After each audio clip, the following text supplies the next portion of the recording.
하나님 나라의 백성들을 위한 그 사랑 때문에 계속해서 양보하고 또 내어주시는 하나님이 바로 그 같은 하나님입니다. 이 같은 하나님의 사랑을 사도 요한은 이렇게 증언하고 있습니다. 우리 요한일서 4장에 있는 말씀, 사랑은 여기 있으니 한번 같이 읽겠습니다. 시작. 사랑은 여기 있으니 우리가 하나님을 사랑하였으며 하나님이 우리를 사랑하사 우리 죄를 사하게 하여 한 번째로 그와 나를 보내셨습니다. 사랑은 여기 있으니 우리가 먼저 하나님을 사랑한 것이 아니라 하나님이 우리를 사랑하셔서 우리가 아직 죄인 되었을 때 소돔과 고모라 같은 그 죄로 가득한 세상에서 죄에 감염되어 살아갔을 때 화목제물로 독생자 아들을 우리에게 주심으로 말미암아 죄물 삼으심으로 말미암아 우리를 그 죄에서 구원하여 의인되게 하셨느니라. 우리가 잘나서 의롭게 된 것이 아니라 하나님의 전적으로 하나님의 사랑으로 우리가 의롭게 되었느니라. 하나님의 사랑, 이 하나님의 사랑이 멀리만 있는 것이 아니라 가까운 곳에 있는 것을 우리가 알게 되는데, 얼마 전에 이 KBS 그 행복한 세상에서 나왔던 그 같은 스토리가 이 사랑이 가까운 곳에 있는 것을 우리가 깨닫게 됩니다. 그 드라마에 나온 실화의 예인데, 어떤 분이 이제 남편이 일찍 돌아가시고 외동딸을 혼자 이제 힘들게 키우며 살아갑니다. 조그만 분식점을 하면서 아이를 키우며 살아가는데, 이 아이가 고등학교 나이가 되면서 이 미술에 소질이 있는 것을 발견합니다. 그래서 없는 살림에 아이를 미술학원에 보냅니다. 그러고도 어느 날 이제 갑자기 분식점에서 일을 하고 있는데 갑자기 오늘같이 그 장대비가 그냥 소나기가 막 쏟아지기 시작합니다. 시간을 보니까 이 딸이 학원에서 돌아올 시간입니다. 깜짝 놀라서 얼른 우산 2개를 챙겨 들고 이 어머니가 그 딸이 있는 미술학원에 달려갑니다. 우리 딸 비 맞으면 안 되지. 그래서 이제 그 2층 그 미술학원 앞에 건물에서 처마 밑에서 딱 도착을 해서, 그리고 나서 자기 모습을 돌아보니까 이게 분식점에서 일하다 와가지고 앞치마는 두르고 옷은 막 그냥 형편이 없고 이 옷에는 밀가루가 그냥 덕지덕지 묻어있는 이러한 모습입니다. 그리고는 이제 걱정이 되는 거예요. 우리 딸이, 감수성이 예민한 우리 딸이 이 모습을 보면 친구들한테 창피해서 어떻게 할까, 그런 걱정이 들기 시작합니다. 저 창문 위로 2층에 딸이 보입니다. 그래서 막 손을 들고 우산 가지고 왔다고 엄마가 사인을 보냅니다. 그런데 그 2층에 있는 딸이 정말 이 어머니를 보고, 비가 주룩주룩 내리는데 처마 밑에 있는 그 어머니를 보고 내려오질 않는 거예요. 아무리 시간이 지나도 안 돼요. 그래서 이 어머니가 이 딸이 창피해서 못 오는, 그러고 나서 속이 상해서 다시 돌아갔습니다. 우산을 들고. 그리고는 너무 속이 상해서 엄마의 마음을 몰라주다니. 그래서 한 달 동안 말을 안 했습니다. 한 달 후에 학원에서 연락이 왔는데 딸이 미술대회에 나가서 가장 우수한 특상을 받았습니다. 학원에 오셔서 수여식에 참여하시기 바랍니다. 어머니가 무슨 일인가 해서 갔더니 딸이 그린 그림, 미술대회에서 특선을 한 큰 그림이 그 앞에 있습니다. 그 그림의 제목은 세상에서 가장 아름다운 모습. 그리고 그 그림에는 우산을 들고 서 있는, 처마 밑에서 그 비를 맞으면서 딸에게 주려고 우산을 들고 서 있는, 그리고는 자기의 모습에 밀가루가 덕지 묻어있는 그 옷과 앞치마를 부끄러운 가운데 딸이 혹시 상처받으면 어떻게 할까, 그 조마조마한 마음으로 서 있는 그 어머니의 모습을 딸이 그대로 그린 것입니다. 그리고는 그 제목은 세상에서 가장 아름다운 모습. 어머니는 그 딸을 껴안고 행복에 겨워했다는 그 실화의 내용입니다. 사랑은 멀리 있는 것이 아니라 혹시 내 딸이 저 비를 맞으면 어떻게 할까? 우산을 들고 달려나가는 그 어머니의 마음에 사랑이 있고, 사랑은 또 멀리 있는 것이 아니라 혹시 내 초라한 모습에 우리 딸이 친구들에게 놀림을 받으면 어떻게 할까? 그 걱정하는 마음.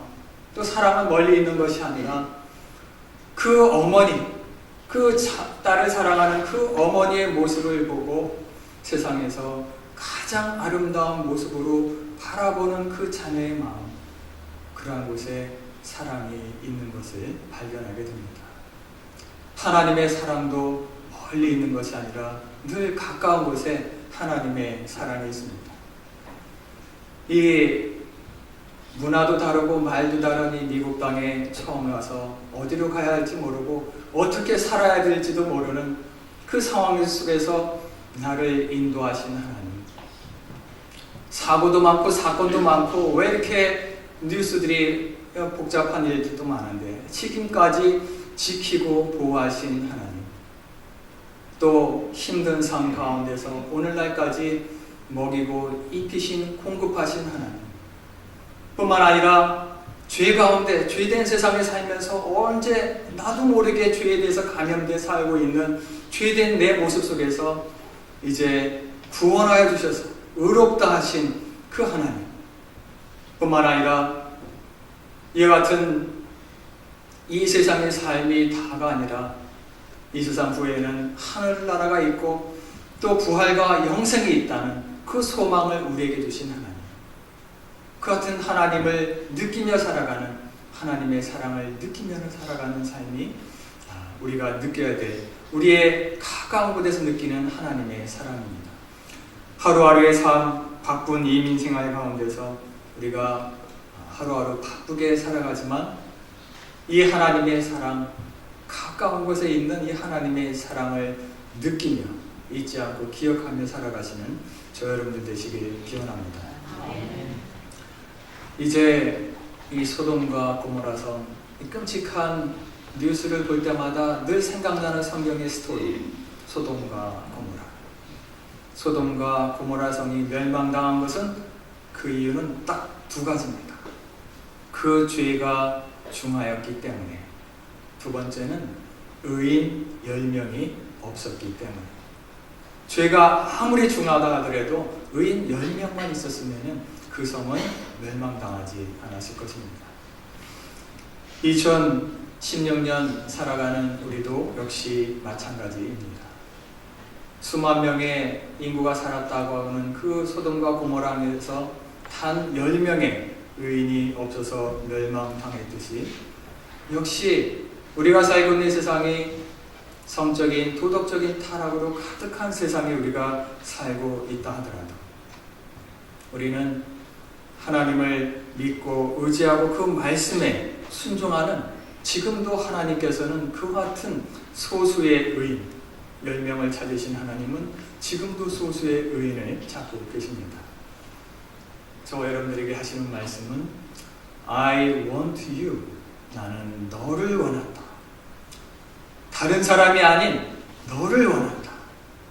아니, 나는 지금 너무 늦었어요. 모세는 80에 애굽에서 이스라엘 백성들을 끄집어내는 인도양에는 지도자가 되었고, 갈렙은 90에 다 된 나이에 이 산지를 내게 주소서.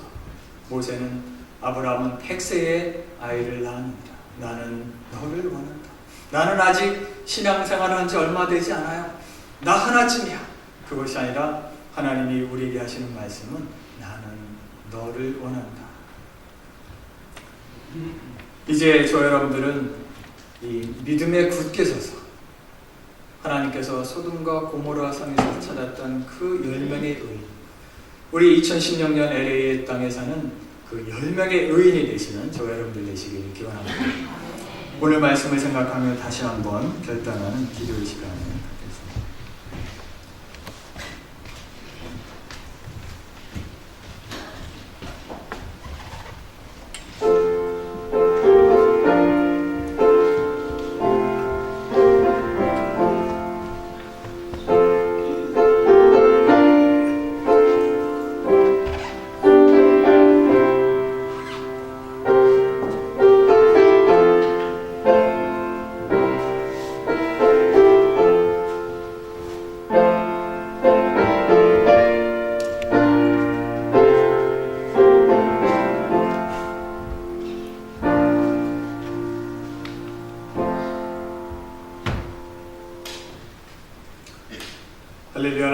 아버지 감사합니다. 우리 하루하루의 삶이 늘 죄로부터 공격을 당하는 그 하루하루의 삶을 살고 있는데 죄에 대한 속성을 바로 알 수 있도록 주님 도와주시옵소서. 전염성이 강해서 순식간에 퍼지고 또한 그 깊은 뿌리 때문에 계속 반복해서 심지어는 다음 세대까지 그것이 유전되어 나오는 그 죄의 깊은 뿌리를, 그 속성을 우리가 바로 알게 주님 도와주시옵고, 행여나 그 죄에 대해서 둔하여지 않도록 주님 도와주시옵소서. 쾌락과 방탕함과 생활의 염려로 마음이 둔하여지지 않게 주님 도와주시옵고, 필요 없이 남과 비교하는 것에 또 필요 없이 남의 실수와 허물에만 민감함으로 말미암아 우리가 정작 민감해야 될 죄에 대해서는 둔하여지지 않도록 주님 도와주시옵소서. 하나님의 사랑을 늘 가까운 곳에서 나를 인도하고 보호하고 지키고 공급하시는 하나님, 나를 구원하시고 하늘나라의 소망을 주신 하나님, 늘 매일매일의 삶이 그 하나님의 사랑을 느끼며 살아가는 삶이 되게 주님 도와주시옵고, 소돔과 고모라의 10명의 의인과 같이 우리가 2016년 이 땅에 살아가는 그 10명의 의인들이 되는 우리 모두가 될 수 있도록 주님 축복하여 주시옵소서. 감사드리며 모든 말씀 예수 그리스도의 이름으로 기도드리옵나이다. 아멘.